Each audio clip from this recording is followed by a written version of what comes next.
Oke, Assalamualaikum warahmatullahi wabarakatuh. Waalaikumsalam warahmatullahi wabarakatuh. Salam sejahtera, salam kasih damai.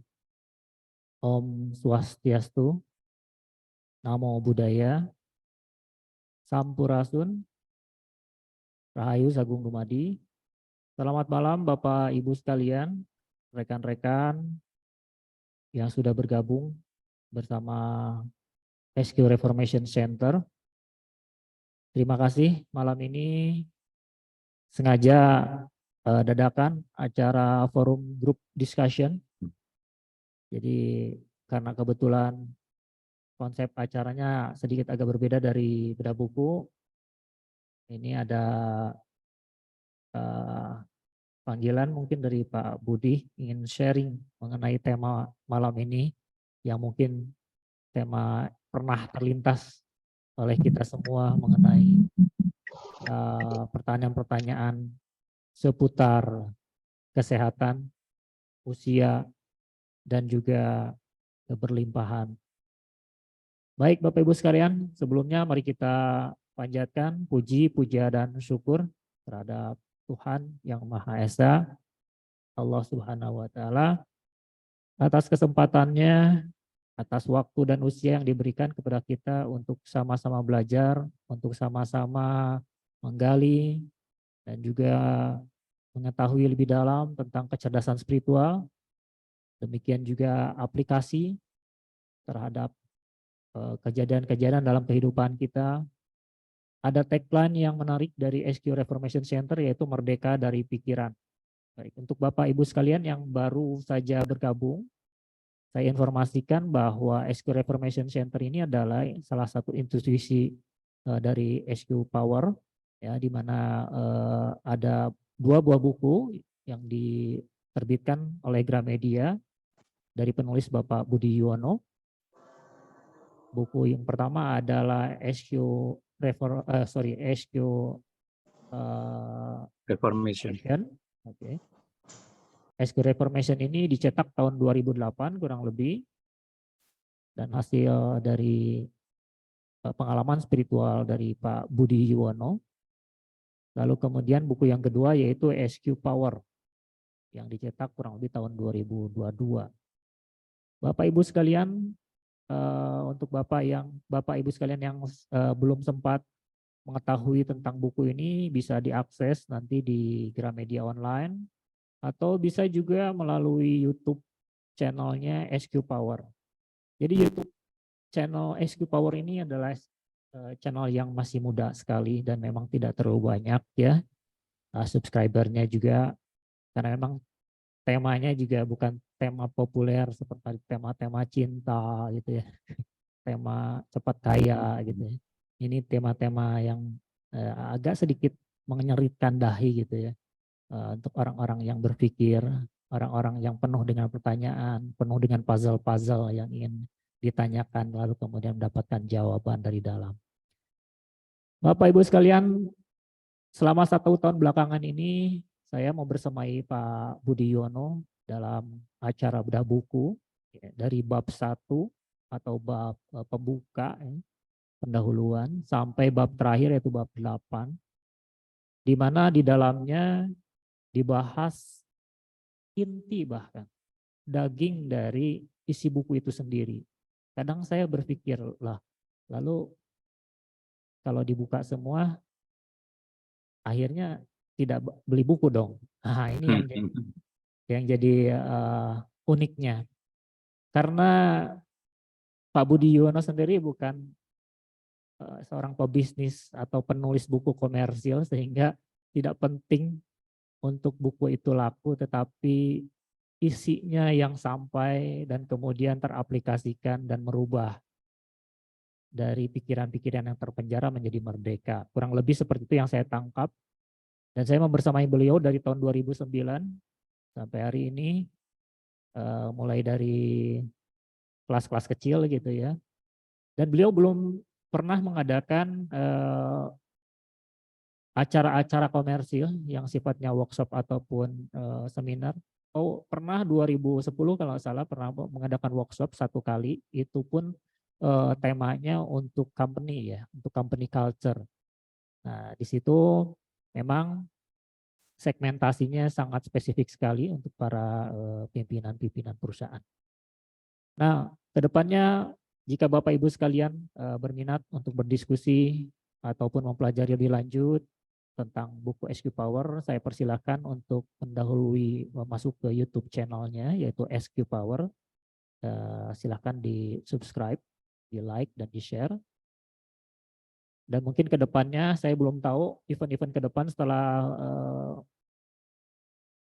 bedah buku selesai ini akan ada event apa lagi. Tapi yang jelas sebagai informasi tanggal 17 September insya Allah kita akan ada wawancara dengan sebuah channel YouTube cukup besar ya, Ngaji Roso. Nanti akan mewawancari Pak Budi di kediamannya ya di Kebon Jeruk. Nah, semoga ini juga menjadi salah satu media untuk memperluas tentang SQ Power ini. Baik, tanpa berlama-lama saya langsung berikan kesempatan Pak Budi untuk memaparkan tentang tema kita hari ini, yaitu temanya sedikit agak unik, pertanyaan nakal sebetulnya, yaitu kurang lebih mengapa bisa orang soleh ataupun orang baik tidak mengalami hidup sehat, berlimpah, dan umur panjang. Seperti itu kurang lebih. Monggo Pak Budi, silakan waktu dan tempat saya persilahkan. Monggo Pak. Oke, Pak Jiran, terima kasih. Assalamualaikum warahmatullahi wabarakatuh. Waalaikumsalam warahmatullahi wabarakatuh. Salam damai dan sejahtera buat kita semua. Om Swastiastu, Namo Buddhaya, dan salam kebajikan. Kita panjatkan puji dan syukur ya kepada Tuhan yang Maha Pengasih Pemurah ya, karena kasih karunia anugerahnya saja hari ini kita bisa adakan Zoom lagi ya dengan kepada Bapak Ibu sekalian yang sangat saya kasihi. Ya sebetulnya Zoom bedah buku sudah selesai yang lalu ya sampai tahap yang ke-8 ya, tapi sering saya berbicara bahwa rema pewahyuan ya, pengetahuan pewahyuan dari Allah itu nggak pernah berhenti. Makin kita gali, makin bertambah banyak ya. Makanya dalam waktu singkat saya mendapat rema lagi ya. Jadi ini yang saya bicara dengan Pak Jiram ya, ini sebaiknya kita sharingkan lagi gitu. Karena ini penting ya. Dan ini tadi kelihatannya judulnya apa itu tidak ada, maksudnya itu tidak berurutan ya dengan bab-bab yang ada di buku. Tapi sebetulnya ini berurutan ya. Jadi ini sebetulnya adalah bab 9. Ya, oke baik. Saya nggak tahu ini rasanya nggak bisa sekali selesai ya Pak Jiran. Ada 12 ya, 12 PowerPoint ya. Mungkin tambah 16 ya sebetulnya dengan yang ini. Ya, jadi nanti kita jalan saja, tapi ya kemungkinan besar kita jadikan 2 sesi. Oke. Ini institusi kita SQ Reformation Center ya, merdeka dari pikiran ya. Ini pikiran ini yang sangat penting ya. Ini sebetulnya ada ruh kita ya, pikiran ini. Ya, dan ini adalah anugerah Allah sebagai free will, kehendak bebas kita ya. Inilah ruh kita, inilah jati diri kita yang sesungguhnya. Jadi kita harus menjadi pengendali dari pikiran, ya, tidak dikendalikan oleh pikiran yang setiap hari ya mengejar kita dengan berbagai masalah manusiawi dan duniawi. Nah, ini judul daripada Zoom kita hari ini ya. Ini bab ke-9 sudah saya kasih ini. Jadi ini kelanjutan daripada bab 8. Jadi ini sudah sedikit disinggung di buku saya di bab bab 7 ya kalau nggak salah ya. Karena bab 8 itu adalah case study tentang uang ya. Sudah disinggung tapi kurang jelas, dan ini yang paling penting. Dan tadi menjawab pertanyaan yang Pak Jiran tadi kemukakan ya. Kenapa banyak orang yang saleh? Artinya sangat baik beragamanya ya, beribadahnya ya. Karena saya ngalami sendiri ini ya.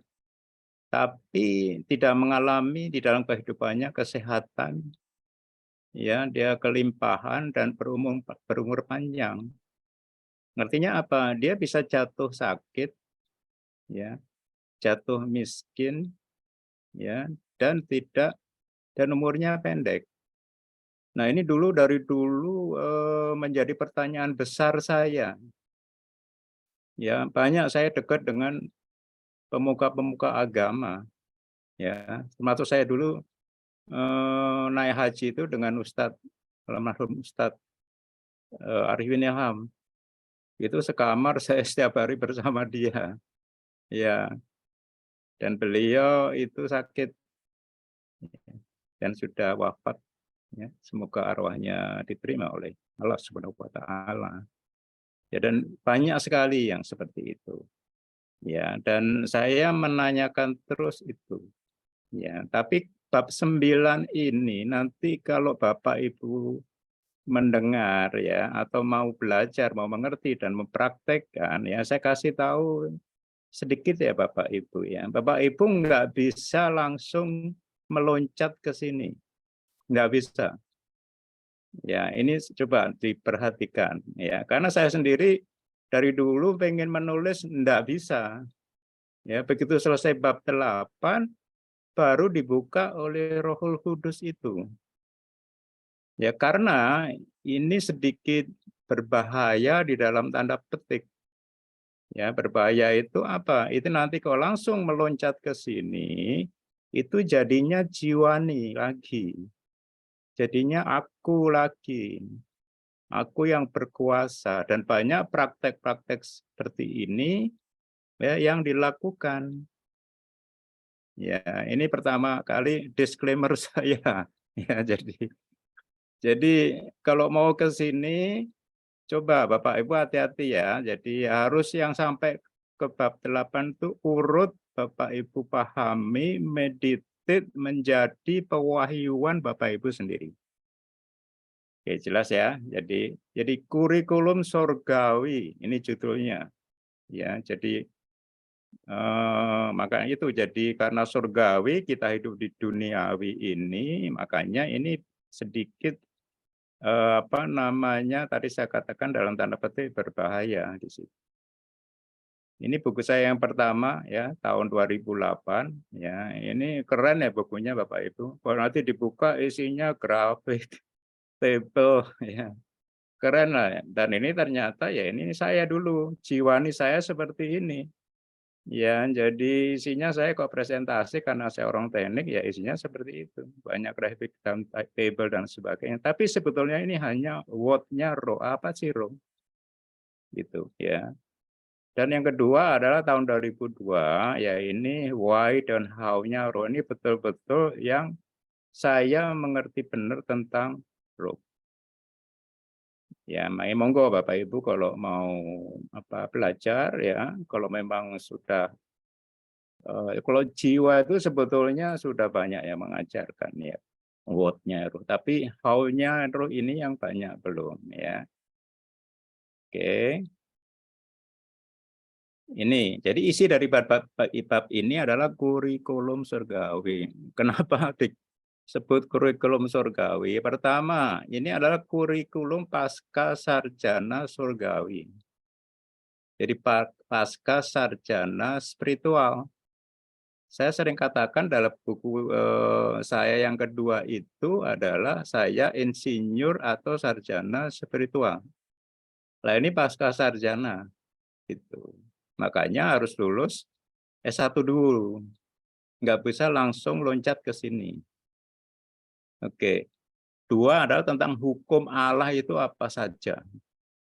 Ya, nanti kita akan lebih ngerti.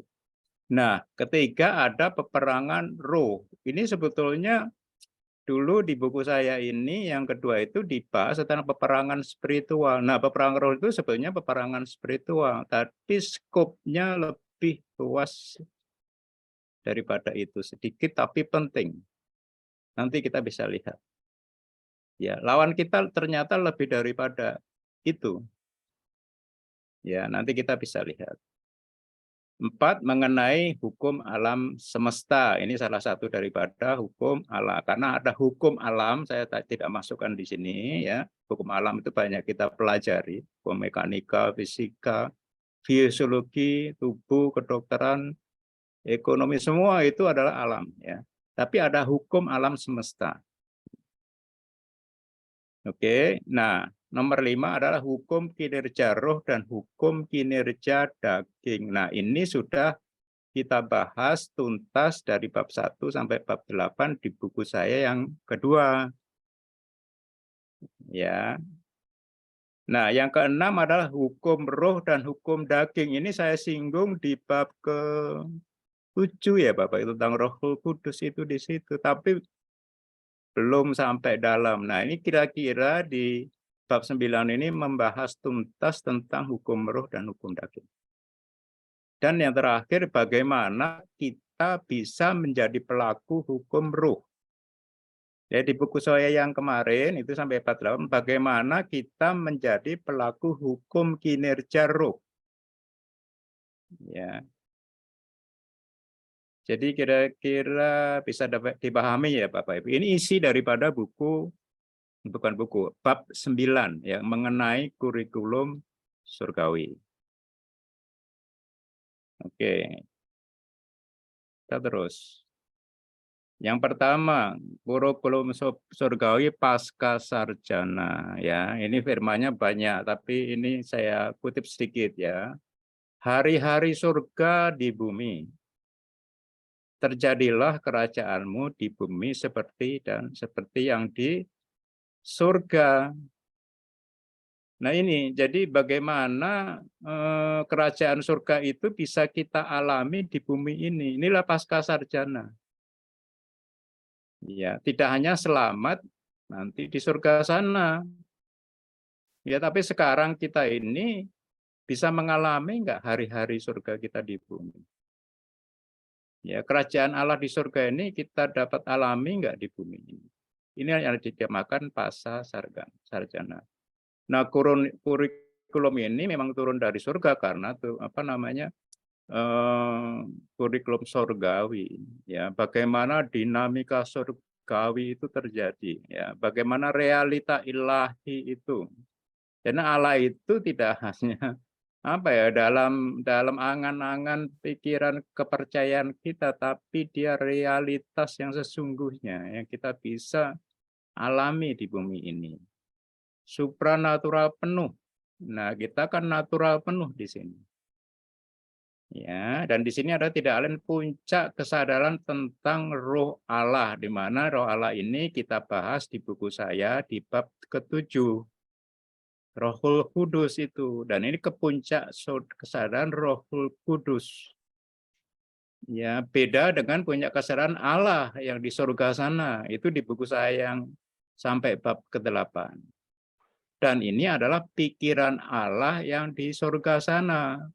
Apa sih pikiran Allah itu? Siapa sih pikiran Allah? Yaitu Rohul Kudus yang ada di setiap kita. Itulah pikiran Allah. Sudah ada di dalam diri kita semua, setiap kita. Ini luar biasa. Itulah kurikulum itu. Ya, jadi kalau sudah begitu, so what gitu loh. Sudah ada di dalam situ, terus mau apa itu. Nah, ini yang kita bahas di bab 9. Nah, pasca sarjana artinya bahwa yang roh itu menjadi daging. Ya, terjadi di dalam kehidupan kita. Dan yang berdimensi kuantum, yaitu roh itu menjadi materi. Itulah pasca sarjananya. Kalau aja hanya mengerti tentang roh dan tentang kuantum, ya, nah itu masih S1. Ya, tapi ini ya sudah prakasarjana. Ya, kita harus mengalami itu. Oke, yang kedua adalah tentang keselamatan besar Allah. Kita sudah belajar keselamatan spiritual, yaitu Allah yang kalam dan rohnya turun ke bumi, ya, di dalam tubuh manusia, yaitu Nabi Isa itu, ya, untuk menyelamatkan, ya, menebus dosa setiap manusia sehingga roh kita terhubung dengan Allah. Ya, itu. Nah, setelah terhubung dengan Allah itu, Rohul Kudus baru turun di setiap kita. Nah, sampai di situ, ya insya Allah kita dijamin masuk kerajaan surga karena kita sudah terhubung dengan Allah. Ya, tapi terus lagi-lagi so what gitu loh kok gitu. Nah, keselamatan yang besar ini ada kata-kata besar Allah, ya. Ini urutannya seperti ini. Ya, itu keberadaan roh itu adalah what-nya roh itu sebetulnya masih jiwani. Nah, manifestasi roh ini ya, ini how to roh ini ya. Nah, ini sudah dibahas ada di buku saya sampai bab 8. Nah, plus nanti di dalam bab 9 ini, manifestasi roh. Jadi roh itu bagaimana bisa memanifestasi nyata di dalam kehidupan kita. Ya, nomor 3, ya kalau sudah nyata, itu kebangkitan tubuh kemuliaan baru. Kita nanti menyandang tubuh baru. Kalau roh kita ini kekal, terhubung. Itu kitab suci jelas seperti itu. Ya, itu baru ini tubuh kemuliaan, bisa nembus tembok, bisa menghilang, bisa dipegang. Ya, enggak seperti hantu di situ. Nah, terakhir kita nanti insya Allah ikut pemerintahan kerajaan surga, cuman bukan sebagai rakyat. Nah, gitu. Inilah keselamatan besar Allah. Ya. Jadi saya mohon ini bisa jelas ya. Kenapa disebut kurikulum pasca sarjana surgawi. Oke. Nah, inilah hukum Allah ya Bapak Ibu. Pertama adalah hukum alam. Ini kaunia yang tersirat, yang tidak tersurat di dalam kitab sucinya. Dua adalah hukum alam semesta. Ya, ini kaunia sama. Ini tidak tersurat di dalam kitab suci, tapi tersirat. Tapi ini adalah kaunia yang utama. Ya, kita kalau bisa ngerti hukum alam semesta ini atau disebut hukum kuantum, ya, akal kita yang dari pikiran jiwa kita yang sadar, yang paling dangkal, paling logis itu akan bisa mengerti dan memuji Allah. Makanya disebut kaunia utama. Jadi menggali hukum-hukum alam ini sampai akal kita ngeh, ya, kita percaya eksistensinya tidak Allah ada doang. Itu makanya kaunia utama, ya. Dan ini ada banyak sebetulnya ya. Kalau hukum alam ya katakanlah kita pagi-pagi ada matahari terbit, kita bersyukur ya, ada bunga yang indah kita bersyukur, itu kaunia.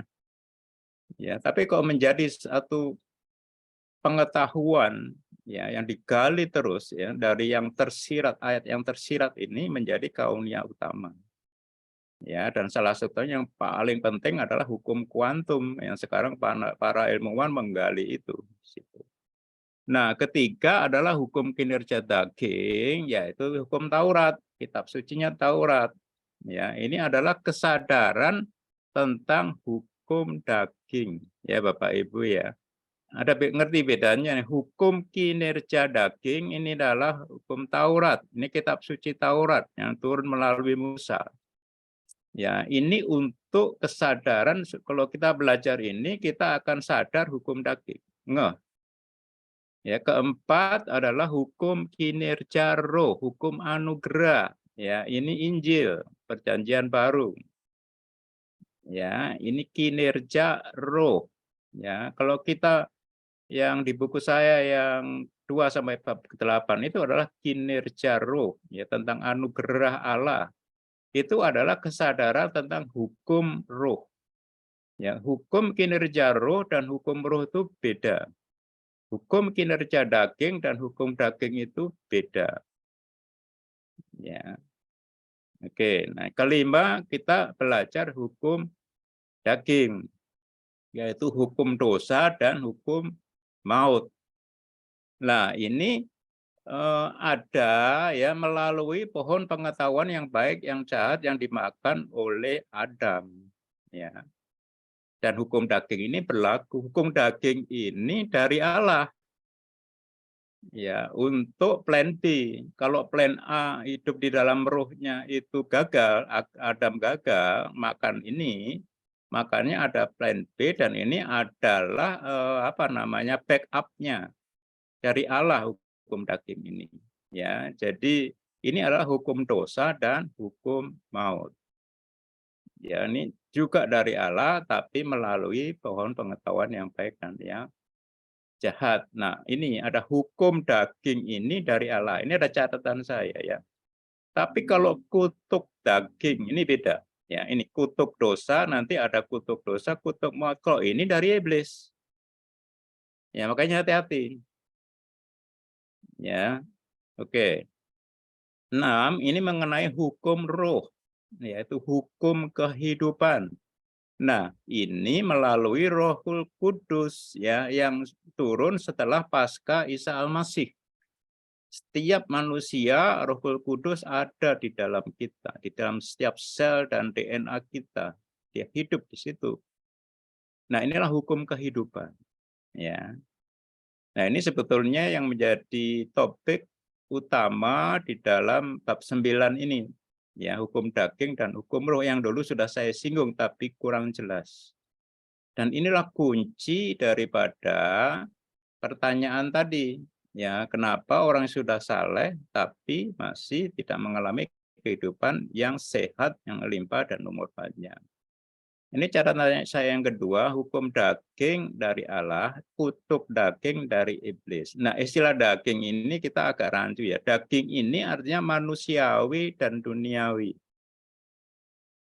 Nah, manusiawi ini adalah jiwani dan jasmani. Yaitu beda artinya dengan jiwa dan tubuh ya Bapak Ibunya. Coba ini sedikit dibedakan. Manusiawi adalah jiwani dan jasmani. Daging ini adalah manusiawi dan duniawi. Beda, manusiawi dan duniawi ini beda. Manusia ini seperti yang manusia semua itu.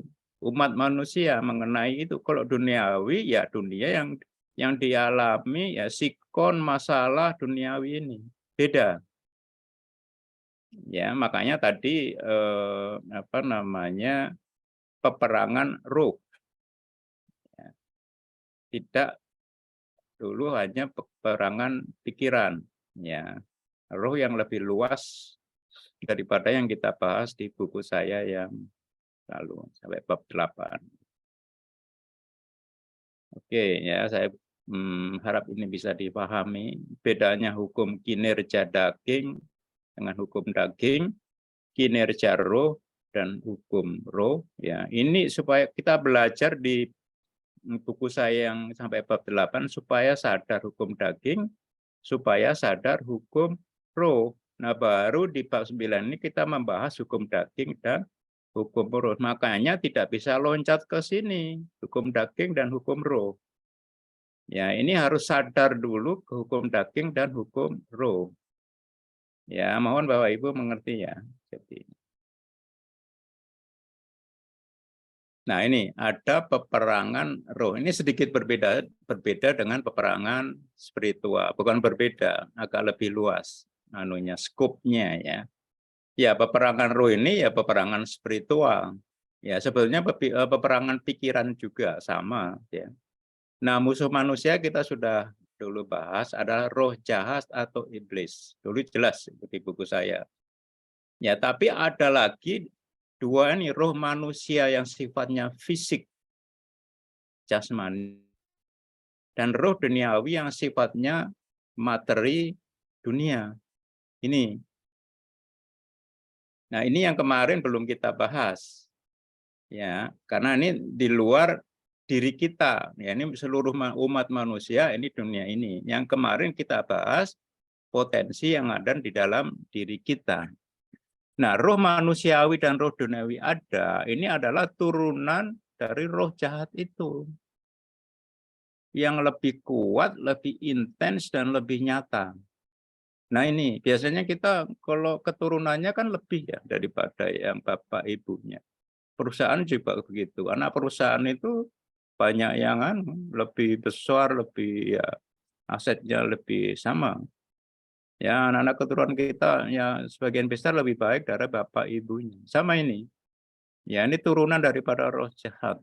Nah ini yang pada bab ini kita akan atasi. Nah target musuh jelas mencuri, membunuh, dan membinasakan. Apa yang dicuri? Firman Allah, makanan daripada roh kita. Membunuh kita, akhirnya kita binasa, tidak bisa kerajaan surga. Ya, membunuh kita di bumi, ya, dan binasa di kekekalan. Nah, di pihak manusia jelas yaitu Allah sebagai kubu pertahanan kita. Itu jelas ya. Dan target Allah itulah hidup tidak hanya di bumi, tapi kekal di surga, sehat, dan limpah. Ini adalah bukti ampunan Allah. Maaf ya Bapak Ibu ya, kalau kita nggak mengalami ini, ya ada dosa kita. Ya, yang belum Allah ampuni. Allah itu padahal selalu mengampuni. Nah, itu kesalahannya bukan di Allah. Ya, ini buktinya ini. Ya, makanya nanti tadi menjawab itu, makanya kita cari gitu loh. Kenapa kita nggak diampuni?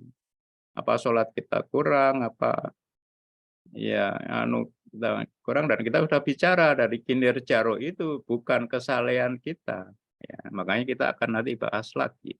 Nah, target serangannya ya, roh jahat ini menyerang ya dalam buku saya yang lalu yaitu pikiran, pikiran jiwa yang natural, pikiran hati nurani kita yang anti negatif ini. Yang anti negatif ini sudah di apa ya, bukan dilembagakan ya. Dikonfirmasi oleh seluruh manusia di dunia ini baik. Kalau kita anti enggak, ini yang paling jahat. Nah, ini yang kita hati-hati. Pikiran kita kalau anti negatif ini adalah pikiran yang tidak hanya jahat, paling jahat. Dan menyelang roh kita yang sifatnya supernatural. Nah, ini sudah kita bahas tuntas di buku saya. Nah, di dalam bab ini kita bahas ini. Ada roh manusia, ini yang menyerang gen tubuh kita, termasuk otak, sebagai prosesor pikiran. Ya, kalau ini yang diserang pikiran, ya, ini gen tubuh kita dan otak kita yang diserang sebagai prosesor pikiran. Nah ini, ya. Dan yang ketiga, roh duniawi ini menyerang ilusi panca indera kita. Panca indera kita itu sebenarnya ada gennya. Nah, tapi wujudnya di dalam ilusi. Ya, ilusi duniawi kita ini setiap hari itu melek ilusi jahat. Ya, gen ini begitu mulai gen jahat. Kita banyak sekali menjolimi gen kita sendiri karena nggak ngerti. Ya, itulah itu makanya kita sakit dan tidak limpah. Ya, kenapa limpah? Itu dikaitkan dengan uang yang sudah saya bicarakan di buku saya di bab 8 terakhir karena semua akan terkait, terhubung, mampir, transit sebagai scoring board. Ya, kinerja manusiawi kita adalah uang. Udah. Kemudian Pak Jiran juga bertanya ya bahwa itu adalah bukan ujian dari Allah ya, itu serangan daripada iblis. Dan kenapa setiap manusia malah pasti ngalami karena semua transit di situ kinerja kita duniawi. Ya, makanya bentuknya limpah ini. Dan ini yang diserang ada ilusi panca indera kita yang setiap hari lihat persaingan ya, penderitaan ya di situ semua setiap hari. Ya. Ini saya harapkan bisa lebih jelas ya Bapak Ibu ya semua. Oke, inilah peperangan roh. Nah, hukum alam semesta ini adalah kauniyah utama. Kita kemarin juga sudah paham ya, bahas ini hukum kuantum ya.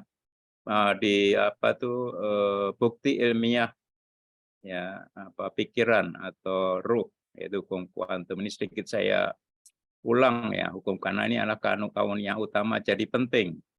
Hukum kuantum ini ya lahir di Universitas Copenhagen di Denmark tahun 1927. Ini prinsipnya Bapak Ibu, 1, 2, 3, 4, 5.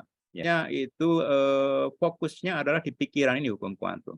Adalah pengamat dan pengendali bebas di luar sistem otak kita, di sistem manusia, dia di luar situ. Ya.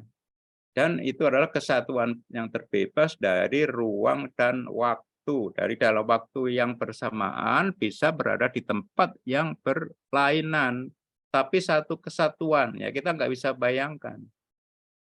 Ya. Oke. Nah, ternyata pikiran ini mempengaruhi perilaku kuantum ya. Artinya apa? Bahwa kuantum ini merespon pikiran kita. Itu bisa adalah nyata dan bisa diukur. Ya, dan kuantum ini adalah penentu hasil yaitu materi, terjadinya materi di dalam kehidupan kita. Ya, jadi bahannya ya adalah kuantum untuk menjadi materi.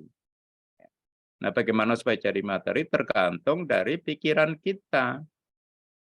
Ya, pikiran kita baik ya jadi materi baik. Kalau kita tidak baik jadi materi yang tidak baik. Ya, dan kuantum itu acak dan tidak pasti. Ya, kita sudah belajar dan prediksi matematis dari fisika kuantum menunjukkan ketidakpastian ya, sehingga Einstein itu bingung kan gitu ya. Dan seketika muncul menjadi materi, ini prinsip mukjizat. Ya, tapi Einstein hanya bicara bahwa Tuhan itu tidak gambling, tidak bermain dadu. Oke, alam semesta ini terhubung oleh transfer informasi kuantum dengan kecepatan cahaya dan energi adalah mc kuadrat ya, yaitu energi, m itu adalah kuantum ya. Kuantum itu non materi, non atomik ya, lebih kecil daripada itu tapi hidup. Ya, dan c ini adalah kecepatan cahaya. Dan nomor 5, kuantum itu adalah benih materi yang hidup. Jadi benih materi ya, Pak Bu ya. Benih itu bisa bermultiplikasi, benih itu hidup. Inilah kuantum. Oke, hukum gen dan ilusi kuantum. Tadi sudah kita singgung ya. Kalau gen fisik kita ini jahat, ya pasti sakit, ya sudah nggak bisa kekal, pasti menurun terus. Itu sebutnya jahat. Makanya jangan pernah percaya kalau Bapak Ibu kita diabetes. Ya, kalau dia cancer kita cancer. Bukan, jangan percaya, nggak ada gen itu gen yang sudah diserang oleh roh tadi, roh jahat tadi. Roh apa itu? Roh fisik duniawi. Fisik manusiawi. Fisik jasmani. Ya, kalau gen kuantum inilah adalah gen baik. Ya, ilusi materi duniawi ini jahat. Bapak lihat semua itu kejahatan semua. Bapak lihat materi apa TV klik pasti kebakaran ya, pembunuhan segala macam. Ya, di situ. Pengadilan ya, semua isinya itu. Ya, tapi kok ilusi kuantum ini adalah ilusi yang baik. Bapak Ibu, oke ini hukum alam semesta kaunnya utama. Kita terus masih hukum alam semesta kaunnya utama ya.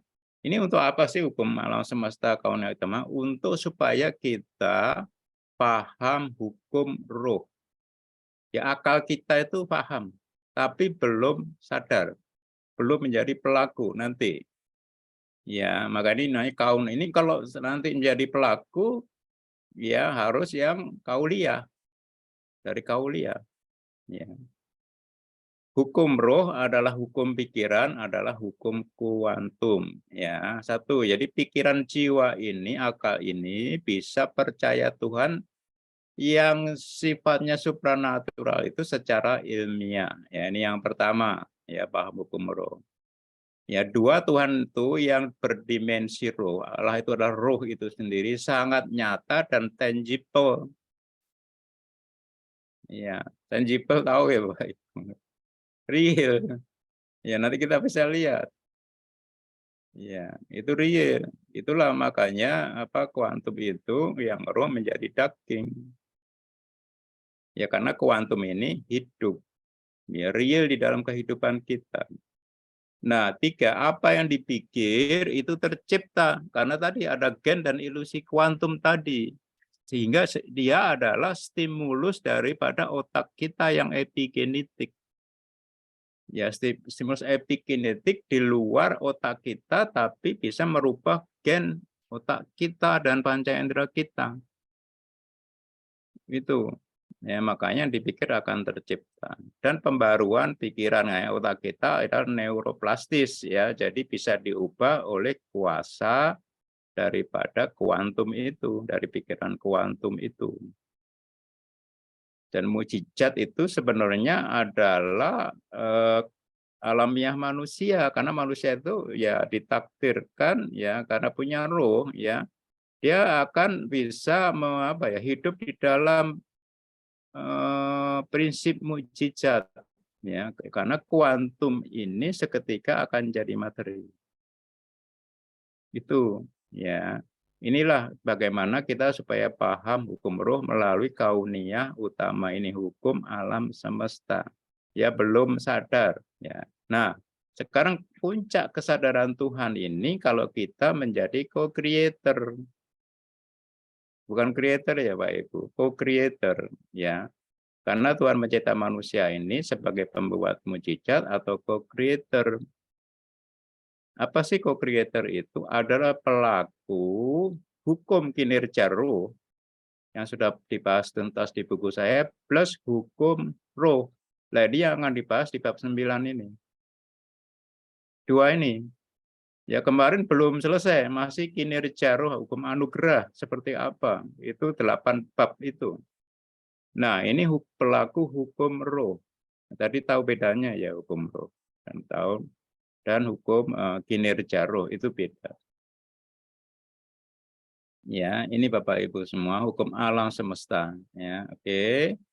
Nah, sekarang kita mungkin ini yang terakhir untuk malam ini ya. Kita kasih summary lah ya. Untuk hukum kinerja roh dan hukum kinerja daging. Dan ini mulai kauliyah yang tersurat di dalam kitab suci yang kita sudah bahas tuntas di buku saya sampai dengan bab 8. Ya, ini hukum kinerja roh dan hukum kinerja daging. Ini perbandingannya. Ini adalah hukum anugerah Allah, ini adalah hukum Taurat Allah. Ya, ini spiritualitas melalui Nabi Isa. Ini adalah legalitas melalui Nabi Musa. Ya, kalau anugerah itu menyediakan kebenaran, kalau hukum Taurat menuntut kebenaran dari manusia. Oke. Anugerah itu sadar ampunan Allah sehingga menjadi hamba Allah. Ini kalau kinerja itu sadar dosa menjadi hamba dosa. Sadar dosa menjadi hamba dosa. Ya. Hukum kinerja daging. Kalau hukum daging itu jatuhnya bukan sadar dosa, tapi kutuk dosa. Beda. Ya, nanti kita belajar. Ya, jadi ini sadar dosa. Nah, hukum kinerja roh ini atau hukum anugerah adalah melalui kinerja iman. Nah, kalau hukum Taurat adalah kinerja perbuatan. Itu beda. Ya, kalau iman itu dari pikiran, pasti diikuti dengan perbuatan iman. Kan itu hukumnya. Tapi kalau kinerja perbuatan bukan tidak selalu diinisiasi oleh kinerja iman. Nah, ini Bapak tahu, Bapak Ibu tahu bedanya ya, kira-kira ya. iman ini pasti diikuti dengan kinerja perbuatan, tapi kalau kinerja perbuatan belum tentu diinisiasi oleh kinerja iman. Yang banyak tidak. Ya, tidak diinisiasi oleh kinerja iman. Yang penting pamrih, menguntungkan.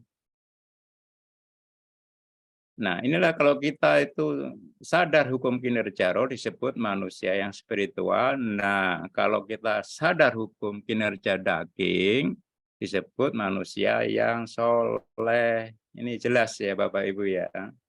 Soleh itu kinerja dagingnya bagus. Ya, belum tentu kinerja rohnya bagus, apalagi pelaku hukum roh. Nah, itu salah satu yang menjawab, nanti kita akan lebih jelas pertanyaan yang pertama diajukan oleh Pak Jiran tadi. Ya. Nah, hukum kinerja roh ini mengatasi hukum kinerja daging. Itu disebutkan di dalam kitab suci. Ya, kalau tidak ada yang bisa melakukan secara sempurna yang dituntut oleh hukum Taurat ini. Nggak ada. Ya, itu tujuannya supaya kita sadar dosa saja.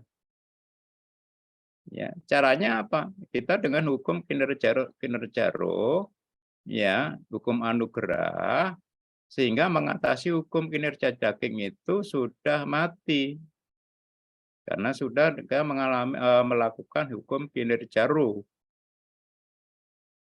Ya, jelas ya Bapak Ibu ya. Jadi ini legalitas Musa ini sebenarnya kan tindakan sementara Allah ya, supaya manusia itu enggak seperti sebelum Nuh dulu, karena enggak sadar dosa, karena terputus dari Allah sehingga harus dibinasakan. Makanya sebagai emergensi diterbitkan legalitas Taurat Musa ini supaya sadar dosa. Tapi ini bagus ya. Manusia sadar dosa, tapi ada efek negatifnya itu. Ya, akhirnya kutuk dosa datang. Dan di situ di belakangnya aktornya jelas si jahat itu. Nah, itu akhirnya ada hukum roh dan hukum daging ini ya yang sudah turun kepada roh manusiawi dan duniawi yang lebih intens menyerang manusia ya sehingga sakit ya, umurnya pendek dan tidak berkelimpahan. Jadi ini kira-kira sudah ya gambaran kenapa orang saleh ini tidak mengalami tadi yang disebutkan oleh Pak Jiran ya. Tapi nanti di slide berikutnya akan jelas. Ya. Nah, hukum kinerja roh ini mengatasi hukum kinerja daging. Ya, jadi kalau kita sudah ngerti anugerah Allah ya, maka legalitas ini sudah mati sebetulnya. Oke. Dan hukum kinerja roh ini memicu kesadaran hukum roh. Makanya ini di bab yang 9 ini kita belajar tentang hukum roh. Ya, tapi nggak bisa langsung ke bab 9 ini ya, harus tamat sampai bab 1 sampai bab 8 dulu. Karena kita harus sadar dulu ya, ngeh dulu baru kita bisa menjadi pelaku hukum roh. Ya, kok belum sadar nanti jatuhnya daging lagi, balik-balik ke situ. Nanti Ibu capek, ya, dan nggak terbukti.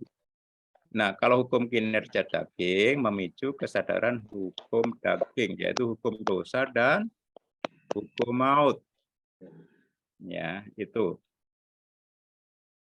Oke, saya kira Pak Jiran ya, kita jangan berlama-lama karena nanti yang seterusnya kita lanjutkan minggu depan gitu. Ini sampai ke sini saya kira sudah mulai disinggung lebih dalam tentang hukum roh dan hukum daging.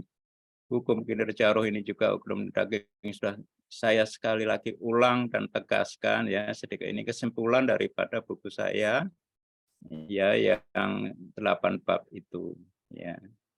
Jadi sampai sini mungkin ada yang bertanya silakan dan nanti minggu depan kita teruskan ya mengenai yang tuntas mendalam tentang hukum roh, hukum daging dan bagaimana melakukan hukum roh itu yang menjawab pertanyaan Pak Jiran tadi.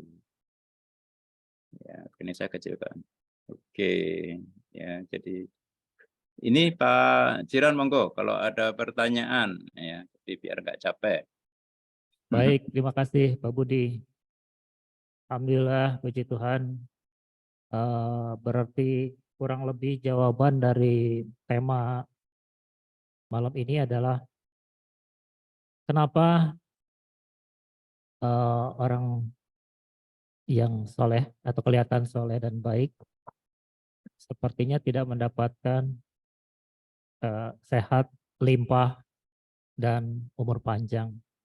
Ternyata jawabannya ada di hukum kinerja daging yang biasa mendominasi daripada hukum kinerja ruh. Begitu ya Pak Budi ya. Ya, Cuman memang untuk mendalami apa itu hukum kinerja daging dan hukum kinerja ruh ini memang harus dibuka bukunya sih sepertinya. Atau di reply lagi ya, YouTube-nya. betul. Saya yakin Bapak Ibu sekalian yang baru saja bergabung malam ini sedikit menyeritkan dahi, sedikit harus agak loading begitu, wajar. Jadi silahkan saya ajak kembali ke YouTube SQ Power untuk bisa reply beberapa bab sebelum dari acara ini. Baik, Bapak Ibu sekalian, kalau ada yang mau bertanya, silakan open mic. Apa saja bisa ditanyakan kaitan dengan tema kita malam ini. Monggo, silakan. Open mic aja langsung. Silakan, Pak, Ibu. Oke, kalau belum ada, Pak Budi, saya awali pertanyaan tadi tentang ilusi kuantum. Ini menarik, Pak Oh, Budi. Jadi kan kuantum ini kan suatu apa partikel yang sangat kecil. betul. Kuantum ini juga belum bisa dibuktikan secara visual ya Pak, atau secara fisikal, hanya baru bisa diteorikan gitu Pak. Jadi saya Betul. berpikirnya itu ya memang kuantum ini masih ilusi Pak. Nah tadi Ya. ada bahasa ilusi kuantum yang dikatakan baik ya. Nah itu bisa dielaborasi lagi Pak. Iya, ya. Terima kasih Pak Jiran, pertanyaan yang bagus sekali. Ya, sebenarnya mengenai hukum kuantum itu di buku saya jelas kemarin ya, sudah ada semua. Itu adalah bukan materi ya. Jadi dia adalah subatomik karena materi yang paling kecil itu kan dari molekul ya, dari molekul atom. Nah, dari atom itu masih ditemukan lagi preon, bukan freon ya, preon, ya quark, ya yang bentuknya adalah gelombang. Ya, itu masih materi, artinya itu bisa diukur.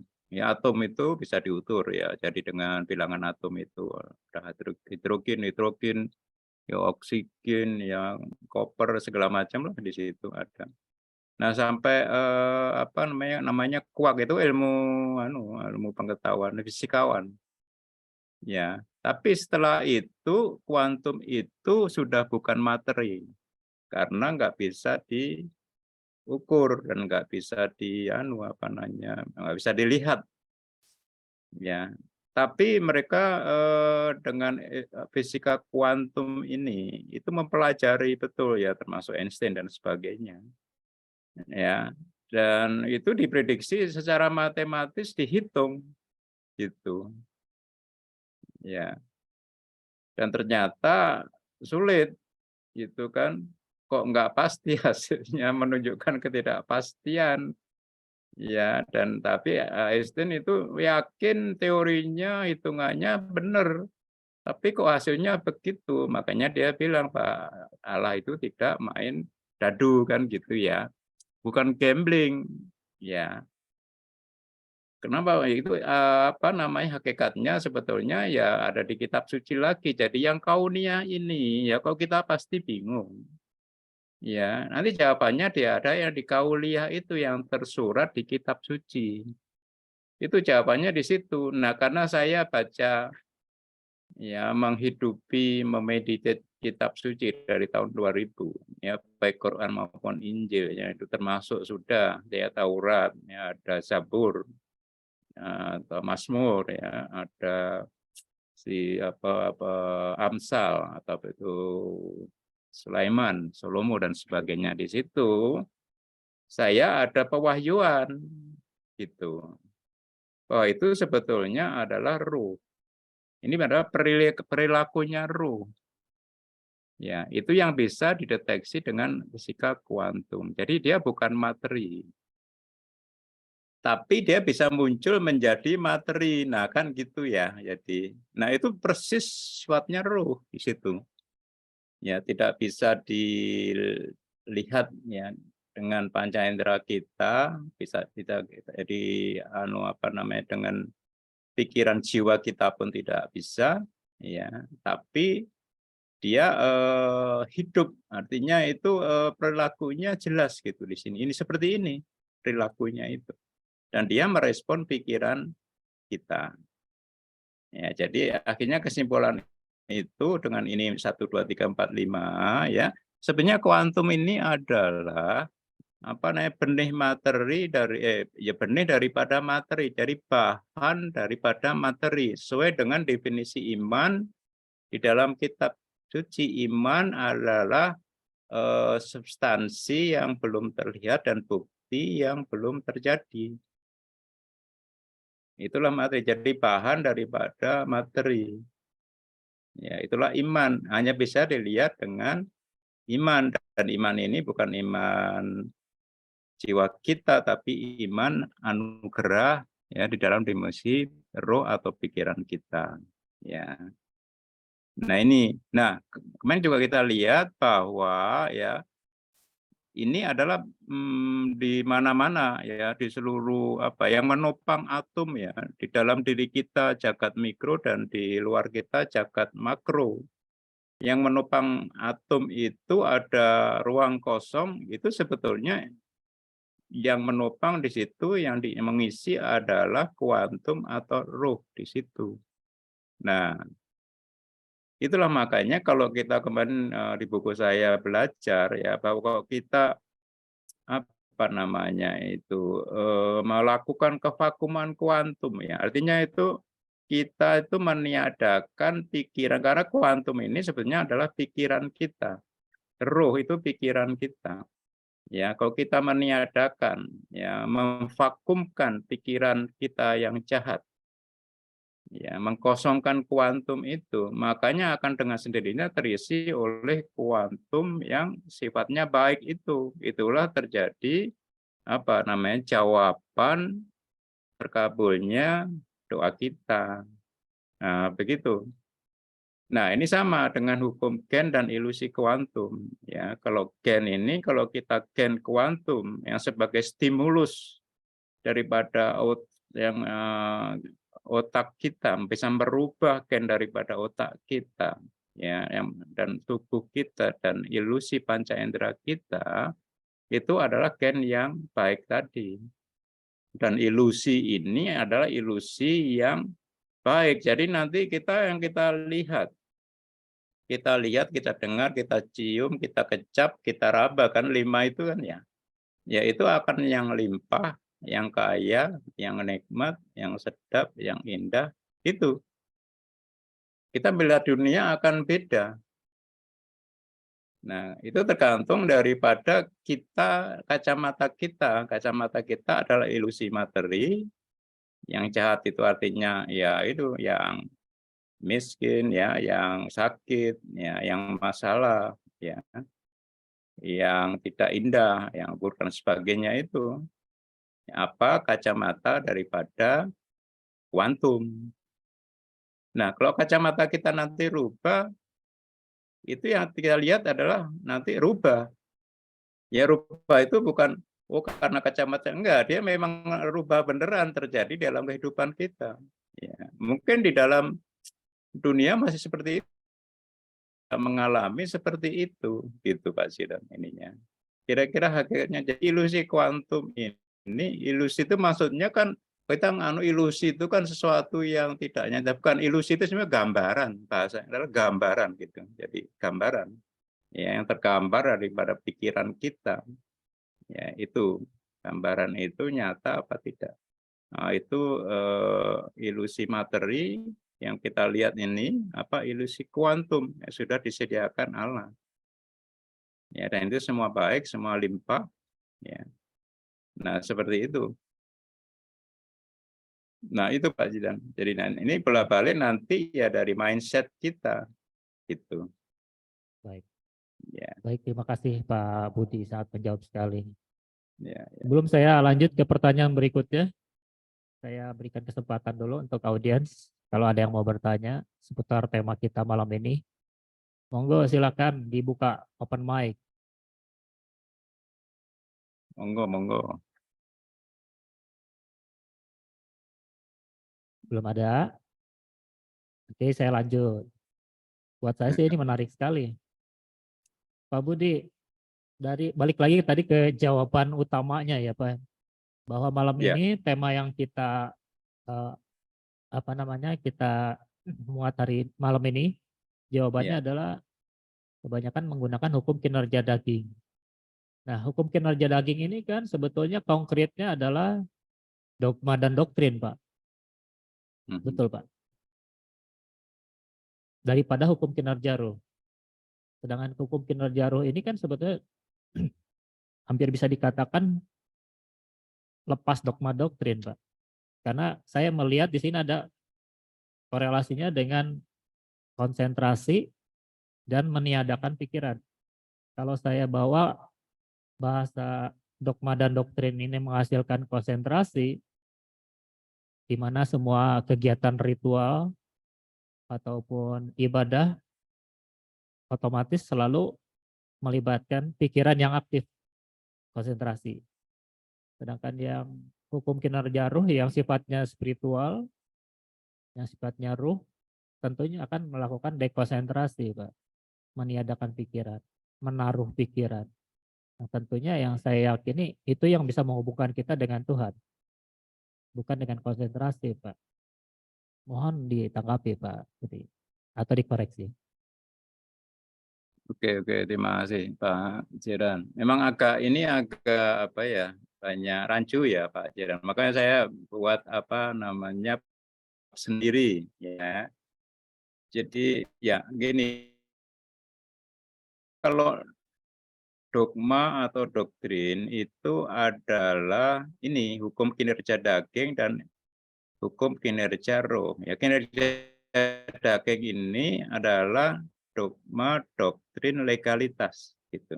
Tapi kalau hukum kinerja roh adalah dogma dan doktrin spiritualitas, sebenarnya itu ajaran.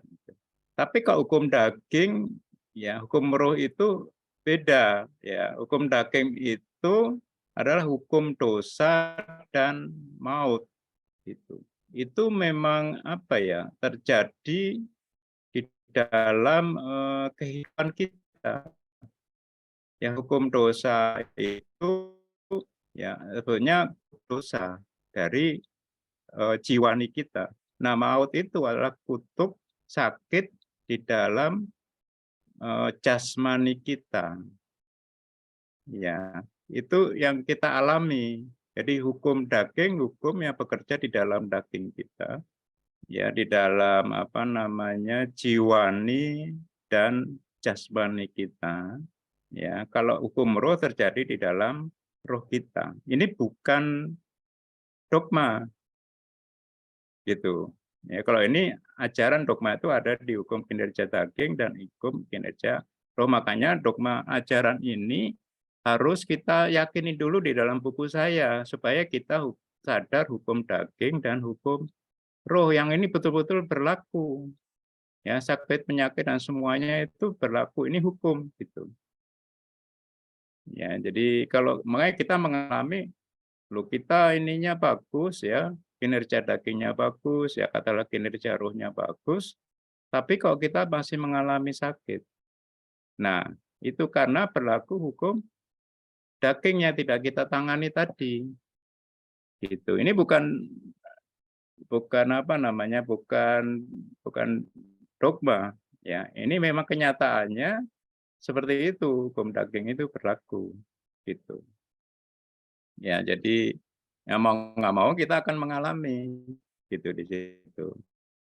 Tapi dengan kinerja roh, sadar hukum roh ini, ya ini hukum roh ini juga berlaku nyata, gitu ya. Ini yang bisa mengatasi hukum daging. Ya, dan hukum kita menjadi pelaku hukum roh itu ya nanti dengan bagaimana kita berhubungan ya memberdayakan Rohul Kudus ini yang sudah ada di dalam diri kita. Itu karena Rohul Kudus itu ada di dalam setiap sel dan DNA kita. Jadi dia itu nyata. Nah, hukum dosa dan hukum maut itu nyata sama gitu, Pak. Gitu. Jadi kemiskinan dan kemiskinan dan sakit penyakit itu nyata. Nah, Roh Kudus ini adalah juga nyata kuasanya. Gitu. Nanti kita teruskan di bab itu, di bab selanjutnya di sini. Seberapa nyata ada banyak buktinya sebetulnya, walaupun tidak hanya di kitab suci, tapi nanti kita tunjukkan. Ya. Jadi sama-sama nyata ini, kalau nyata. Makanya kurikulum surgawi itu menangani yang roh ini yang nyata ada di dalam kehidupan kita, itu. Tapi harus melalui ini tadi kinerja daging dan kinerja roh. Harus sadar dua-duanya. Ini penting gitu. Gitu kira-kira Pak Jidan ya. Jadi kalau dogma ajaran itu tentang yang tersurat di dalam kitab suci, yaitu kinerja daging Taurat dan kinerja roh anugerah. Ya, tapi ini yang hukum daging ini ya yang sudah berlaku di dalam jiwani dan jasmani manusia, dan hukum roh ini berlaku di dalam roh manusia, yaitu Roh Kudus ini. Nah, ini yang kita masih belum ngeh gitu. Hanya sadar aja, tapi bahwa loh ini dosa maut ini berlaku benar dan Roh Kudus ini nyata benar gitu, sama gitu di dalam kehidupan duniawi kita. Nah, ini yang kita belum sadar. Makanya dengan buku kemarin kita ya mengenai kinerja daging dan kinerja roh ini, kita menjadi sadar dua hukum ini. Ini penting. Dan ini yang menjawab tadi pertanyaan kita. Ya, ini semoga bisa bisa dimengerti Pak Jiran ya. Mungkin agak Baik, bingung baik. ya. Jadi saya pun juga waktu sampai buku saya itu sendiri belum mengerti benar. Jadi setelah itu selesai, nah baru memang urutannya seperti ini. Jadi rema itu turun. Artinya saya bisa mulai ngerti. Makanya ini saya tulis.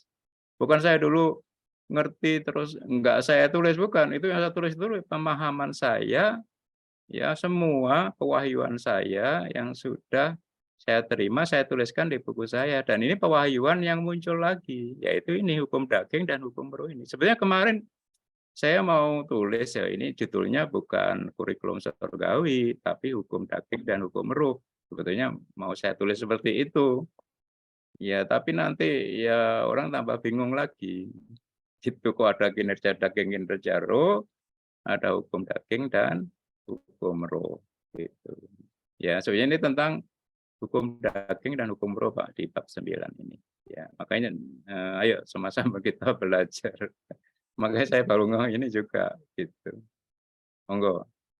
Ya, baik Pak Budi. Makasih banyak Pak. Sangat mencerahkan sekali karena memang butuh waktu untuk mencerna, Betul. apalagi untuk mengendapkan ini sebagai sebuah belief system gitu. Ini Betul. perlu di meditate terlebih dahulu. Iya, iya. Begitu Pak. Baik, Bapak Ibu sekalian, saya berikan kesempatan lagi. Satu pertanyaan yang mau bertanya, monggo silahkan di open mic. Silakan, Silakan. Bapak Ibu. Apakah malam ini temanya terlalu Hmm, berat? hmm. Iya, iya, mungkin Iya, iya, iya. Nggak apa-apa, nanti kita iya, kita ulang-ulang lagi supaya iya. ngerti. Ini belum belum selesai masalahnya ya. Nanti kalau selesai mungkin bisa lebih jelas sedikit ya minggu depan gitu Pak ya. Karena waktunya biar biar nggak capek ini. Iya. Saya lihat sih Pak konkretnya. eh, Silakan, ada yang mau tanya? Monggo, silakan. Ya, silakan.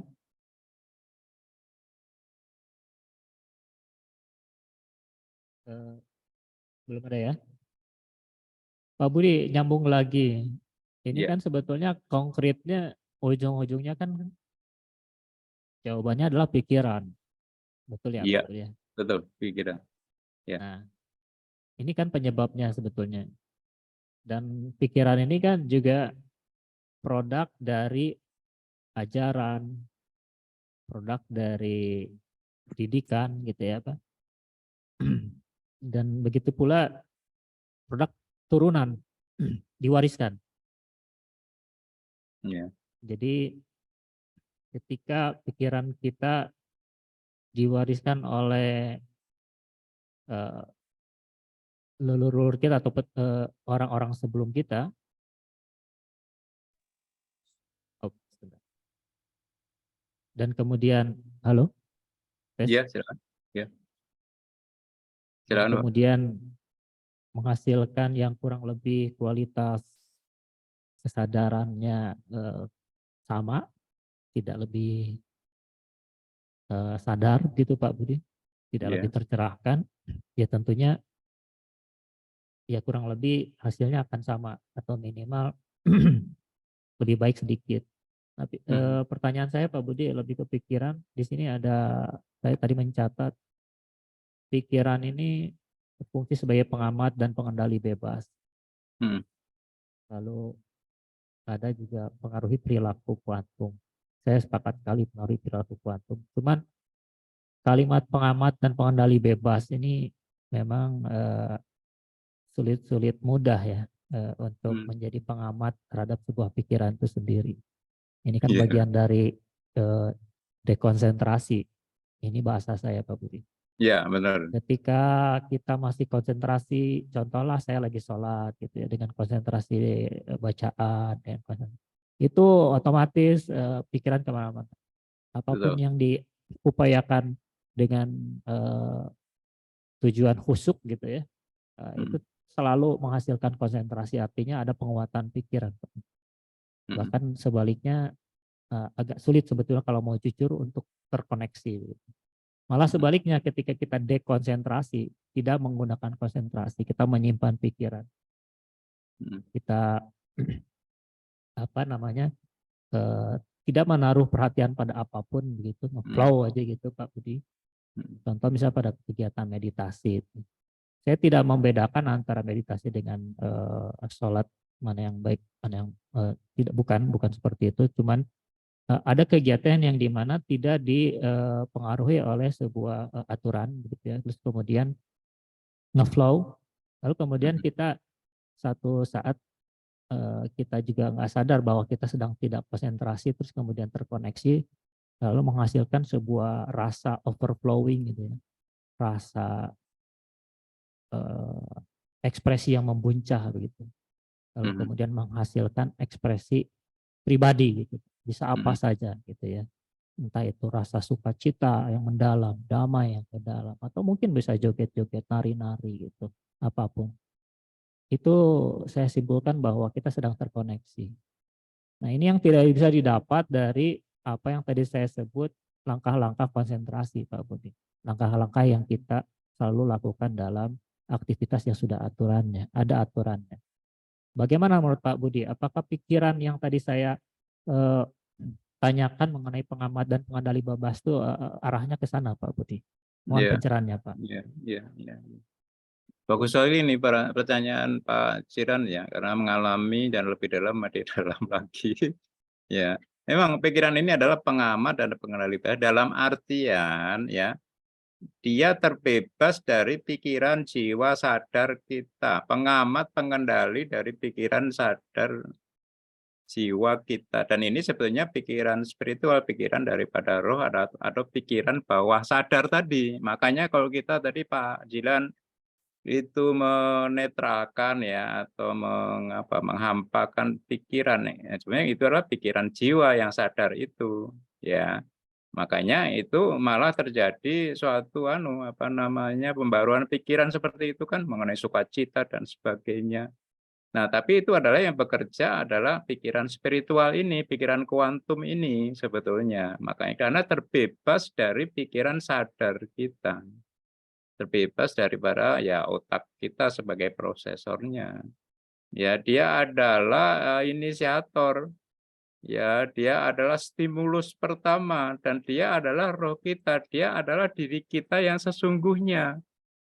Yang kita tidak bisa rasa, kita sadari itu, tapi itu nanti harus kita sadari. Nah, kalau kita sudah biasa begitu, nanti pikiran spiritual itu mengendap, merubah DNA otak kita ya menjadi permanen, itu akan menjadi pikiran sadar kita yang tunduk selaras dengan pikiran spiritual kita yang pertama, yaitu tanpa kesadaran kita yang hanya ngeflow itu tadi.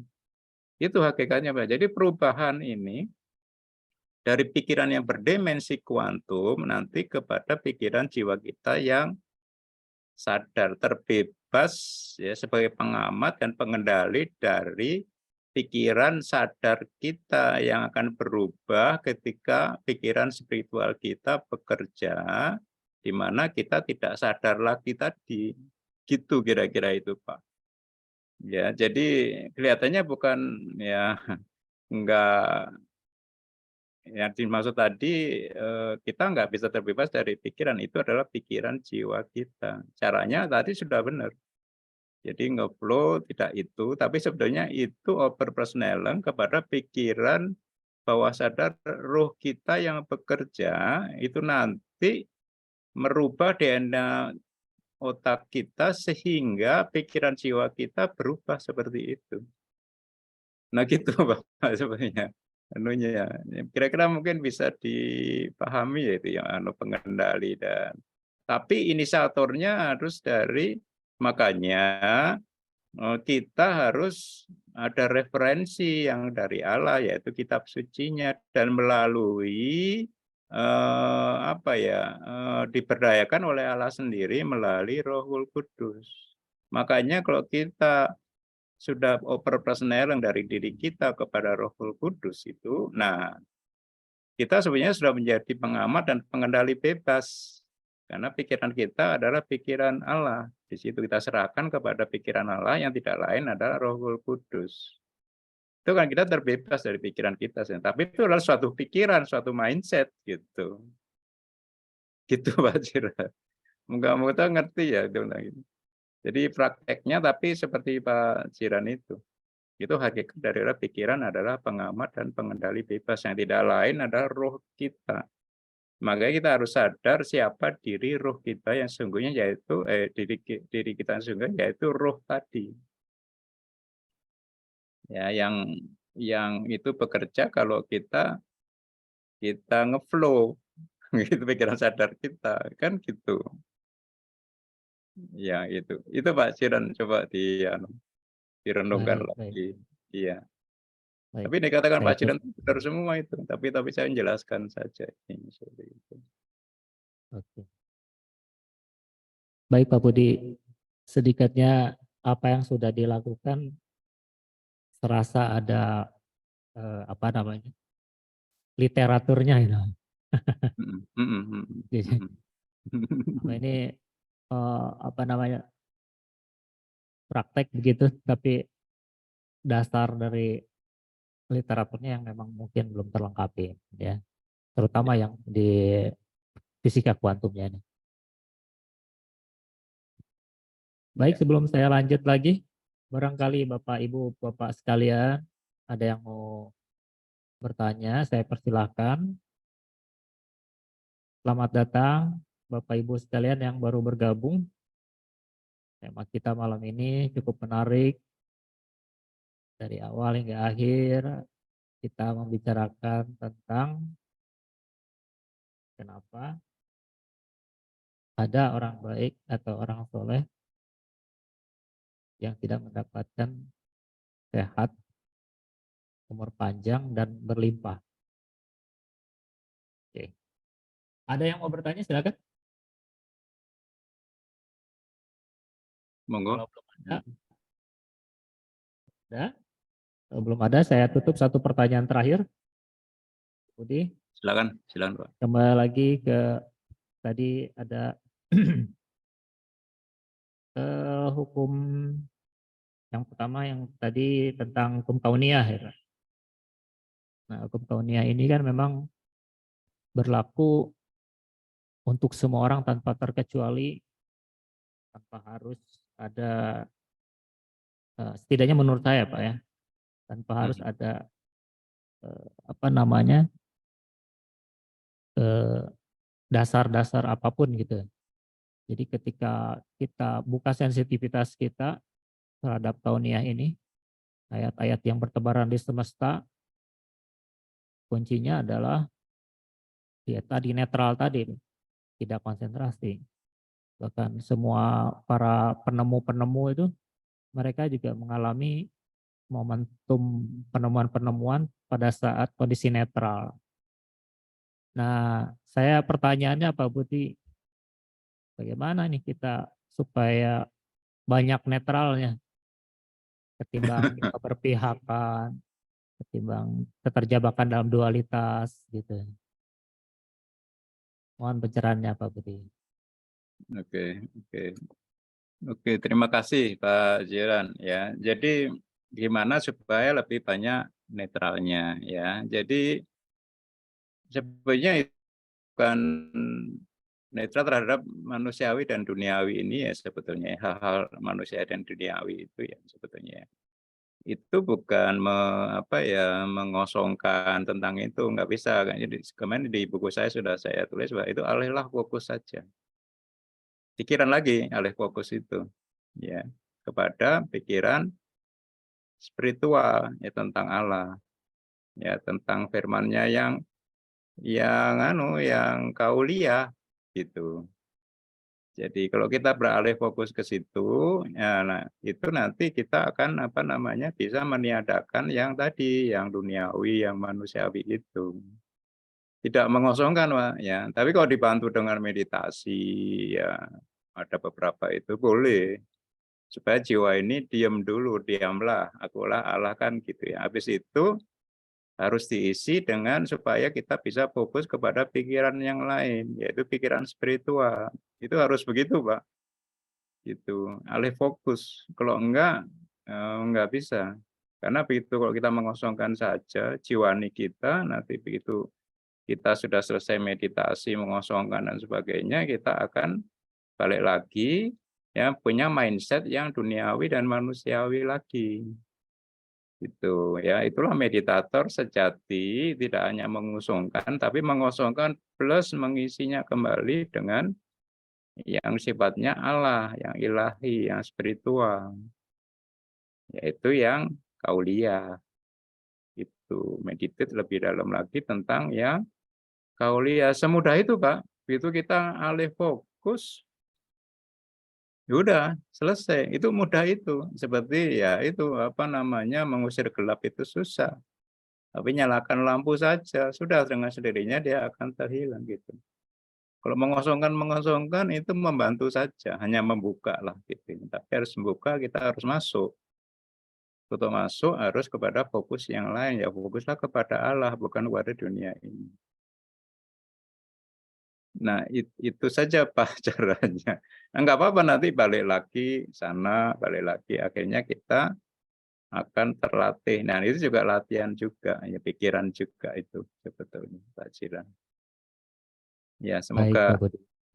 bisa mencerahkan. Berarti alih fokus ya Pak. alih fokus saya ingat ya Pak ya, alih fokus semudah itu. Karena saya lakukan seperti itu. Nah, hukum daging hukum maut ini sebenarnya alih fokus ya daripada kutuk dosa dan kutuk maut kepada Roh Kudus itu saja. Roh Kudus itu real Pak. Nanti saya kasih bukti-buktinya Pak. Real banget. Ya ini Allah itu ya begitu. Tidak cukup hanya dengan sadar hukum daging, tapi hukum daging itu berlaku di dalam tubuh jasmani ya, jiwani kita, di dalam kelimpahan kita itu berlaku. Itu anak cucunya si jahat itu di situ. Nah, tapi Allah dikasih perlengkapan lagi yaitu Roh Kudus di setiap kita sudah. Ini real juga, roh Allah yang real karena hukum kuantum tadi ada di setiap DNA itu kan sebetulnya kuantum di dalam tubuh mikro kita, tapi dia itu hidup. Bedanya situ. Kalau materi sampai atom sampai quark itu mati, enggak hidup, beda ya itu. Sama kalau gen roh atau gen roh atau gen kuantum itu hidup Pak. Tapi kan kemarin saya ditanyain tuh ada, kok cloning bias gimana Pak Budi cloning manusia? Loh sekarang bisa cloning loh manusia gitu. Nah cloning itu gen fisik kita, di cloning, di fotokopi. Tapi dia nggak akan bisa jadi bikin manusia. Itu nanti harus banyak kelemahan. Karena apa? Manusia itu punya roh yang menghidupi manusia itu roh. Kalau binatang mungkin aja bisa. Karena nggak punya roh. Nggak ada roh Allah di dalam binatang ini. Tapi manusia nggak bisa. Pasti banyak kelemahan. Karena yang menghidupi seluruh sel tubuh kita, otak kita, panca indera kita, ada roh Allah itu sendiri. Makanya dari pertama pendahuluan buku saya, roh, jiwa, tubuh itu penting. Dan semua banyak mayoritas yang menyamakan roh dengan jiwa sama sekali beda. Beda materi, beda dimensi, beda asal, beda potensi, beda kuasa, dan sebagainya. Nah, roh itu yang dulu adalah oleh Allah sendiri yang di surga. Nah, pasca Isa itu sudah turun di setiap kita, setiap sel dan DNK kita hidup di dalam kita.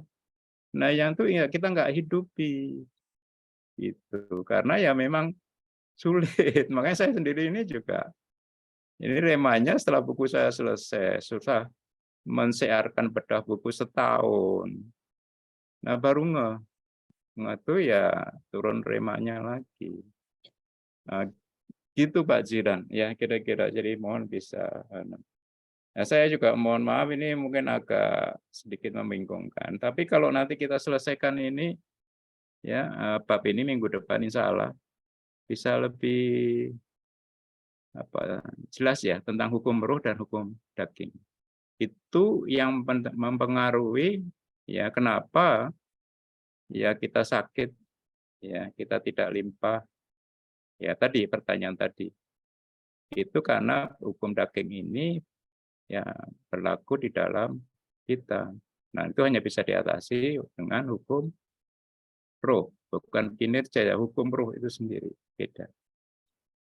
Itu kira-kira Pak Jiran Janin kita nanti kita lanjutkan minggu depan ya, tentang minggu depan tentang hukum roh dan hukum daging dan bagaimana kita bisa menjadi pelaku hukum roh supaya bisa mengatasi hukum daging ya, itu kutuk dosa dan kutuk maut, sakit dan kemiskinan.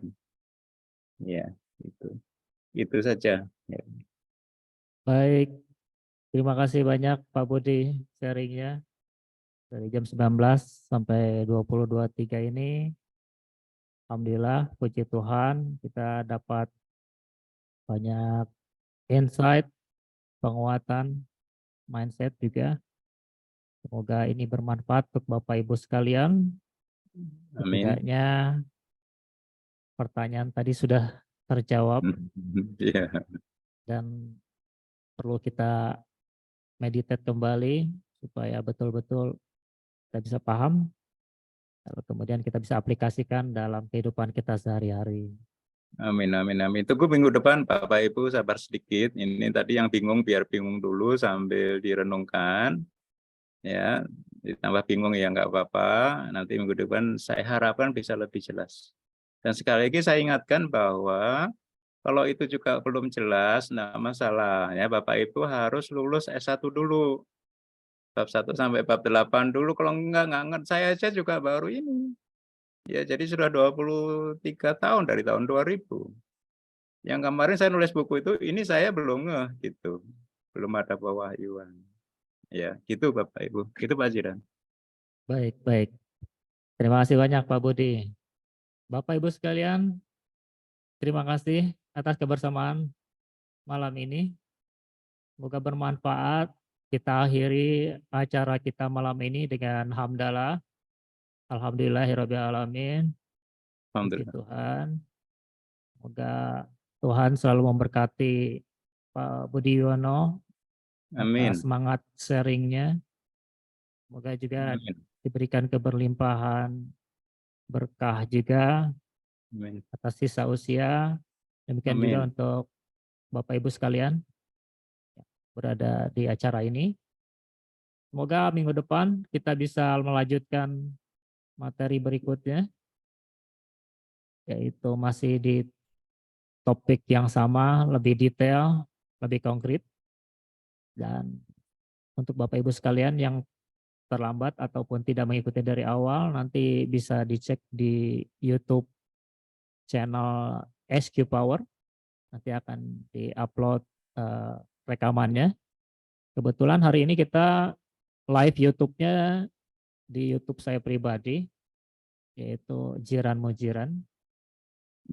Kebetulan ada kendala di akun channelnya ya SQ Power, tapi nanti kami akan upload hasil rekaman malam ini.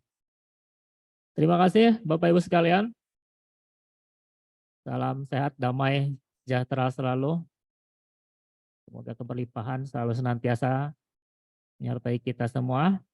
Akhir kata, mohon maaf jika ada salah kata dari saya pribadi ataupun dari narasumber utama, yaitu Pak Budiono. Selamat malam. Assalamualaikum warahmatullahi wabarakatuh. Waalaikumsalam warahmatullahi wabarakatuh. Terima kasih Pak Jiran. Baik Terima Bu kasih Pak semua. Budi. Terima kasih Pak Budi, Bung Jiran. Terima kasih Pak Teguh. Terima kasih. Terima kasih Kang Jiran. Terima kasih Pak.